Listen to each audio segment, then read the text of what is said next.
We just wanted to talk about the problem you get with bullying. There's been a lot of it this year, especially earlier in the year when the birds were all incarcerated because of the avian influenza lockdown. And you can see on this bird here where she's had some nasty pecking going on at her rear end. That's a typical place that you see some of the pecking damage there. On the rear end at the base of the tail, you sometimes get it on the back of the head here where the other birds are trying to hang on to a mounter to show dominance, and occasionally you get it under the tails, which is a really nasty area because if they start getting a taste for blood under there, they can peck them quite nasty and create some serious injuries. You have to look at the environment that the birds are kept in. Sometimes they just get grumpy with each other for no reason. At the moment, this time of the year, they're all molting. I know mine are, and they're looking pretty ragged and getting annoyed with each other. And you can see on this girl here, she's pristine, absolutely beautiful, really gorgeous feathers here, this lovely blue lacing on her, absolutely fantastic. That's how this one should be looking. She's had all her feathers pecked out and she's got little stumps coming through, but they're pecking those quills out as soon as they come through. They've made a right mess of it. So what you have to do is look at the environment they're living in. Have you got enough feeders and drinkers for all of the number of birds you've got in there? Are they squabbling over the food and the drink? Have you got it overcrowded in there? Have they got enough enrichment in their run? So branches, bricks, things that they can hop up on to get out of the way of each other and just amuse themselves on. So you have to look at the environment, enough space, especially when we've got lockdown in the winter. You need to make sure there's more than enough space in your run. Birds locked down into a run that is too small, it's really asking for problems. They just get fed up with each other. It's the analogy that I use is it's like being on a London tube train. You squash you on a tube train right next to somebody and you don't know them, but you just absolutely hate them because you're squashed up against them. And it's the same with the chickens, really. So look at the enrichment, the environment they're in, and try to prevent it. One tip, if you're getting a lot of pecking happening on the underneaths here, so on the back side of the chicken in the vent, around the vent area, is to raise the feeders and drinkers off the ground, because instead of bending down to get to the feeders and drinkers and exposing their backsides and their vent area, they're standing up on tiptoes and tucking their little tails under so that you're not exposing the vent, which is winking away there and attracting attention. So it's a good idea to do that. What we're going to do is show you how to fit Bumpa Bits onto this bird here. Now, a Bumpa Bit is a little contraption, plastic bit that goes between the beaks. It's a bit like fitting a bit on a horse, I suppose, something like that. And it prevents them from closing the beak properly. They can still eat and feed, but it means that they can't actually peck and do any damage or get any grip on the feathers. It also goes around the end of the beak, which you'll see when we fit it, so that it stops them, the sharp end of the beak, so this end here, the sharp end, from actually pecking and breaking any flesh and doing any damage. We've got the 3 different sizes of bits here. The 35mm, these ones for cockerels and larger birds. We're looking at the distance between the nostrils where this end goes and the tip of the beak where that goes. So that's what's known as the length of the face.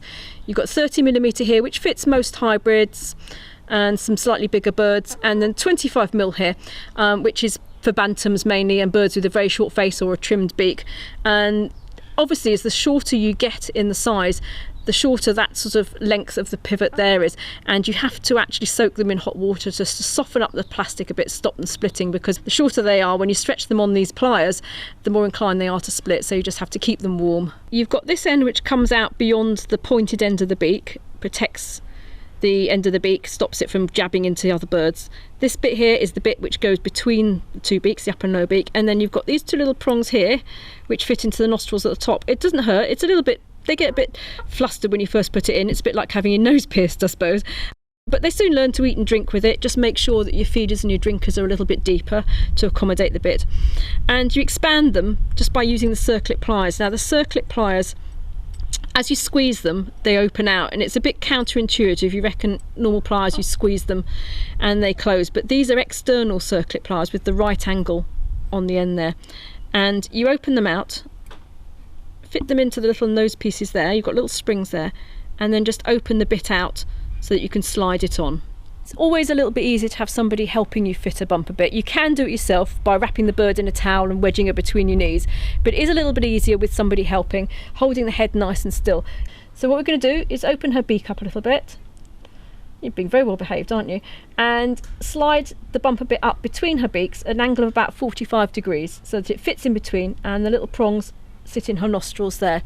You need to make sure that the prongs sit at the back of the nostril. The front of the nostril, you've got this little skin flap here over the nostril, but at the front here, just inside, you've got a little bit of skin just inside the nostril, and if you fit the Bumpa Bit too far forward, it doesn't bed in properly and you find that they can claw it out and get it out more easily. So open up her beak, put your fingers in the middle just to stop her trying to close it, go for the back of the nostril there, and then the other side at the back there.